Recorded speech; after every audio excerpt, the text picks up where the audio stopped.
നമസ്കാരം. കോതമംഗലം പുന്നേക്കാട് കളപ്പാറയിൽ സ്കൂട്ടർ യാത്രക്കാരന് നേരെ കാട്ടാനയുടെ ആക്രമണം. മുൻ റവന്യൂ വകുപ്പ് ജീവനക്കാരൻ കപ്പിലാമൂട്ടിൽ സജിക്കാണ് പരിക്കേറ്റത്. സജിയെ കോതമംഗലം ധർമ്മഗിരി ആശുപത്രിയിൽ പ്രവേശിപ്പിച്ചു.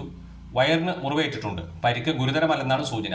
ഇന്ന് രാവിലെ 8:15 തട്ടേക്കാട് നിന്നും കീരമ്പാറയ്ക്ക് വരവെ കളപ്പാറ ഭാഗത്ത് വെച്ച് കാട്ടുകൊമ്പൻ പാഞ്ഞെടുത്തെന്നും തട്ടി താഴെയിട്ടെന്നുമാണ് ആശുപത്രിയിൽ കഴിയുന്ന സജി മാധ്യമങ്ങളോട് വെളിപ്പെടുത്തിയിട്ടുള്ളത്. സജിയുടെ വാക്കുകൾ: തട്ടേക്കാടുന്ന് കീരമ്പാറയ്ക്ക് വരുമായിരുന്നു. അപ്പോൾ 8:15 മണി സമയത്ത് കളപ്പാറയാം ഏറുമാടമുള്ള ആ മാവിൻ്റെ ആ ഭാഗത്ത് വെച്ച് കിഴക്ക് ഭാഗത്തുനിന്ന് ഒരു ആന പാഞ്ഞു വന്നു.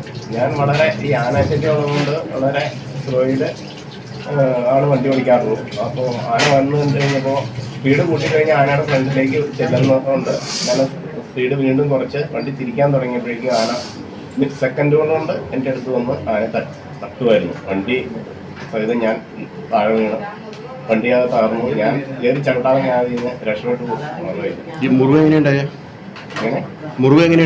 മുറിവ് അത് അപ്പോഴും ഞാനൊന്നും മുറിവ് അറിഞ്ഞില്ല. അത് കഴിഞ്ഞിട്ട് പിന്നെ ബ്ലഡ് വന്നു കഴിയുമ്പോഴാണ് ഞാനിത് അറിയണത്.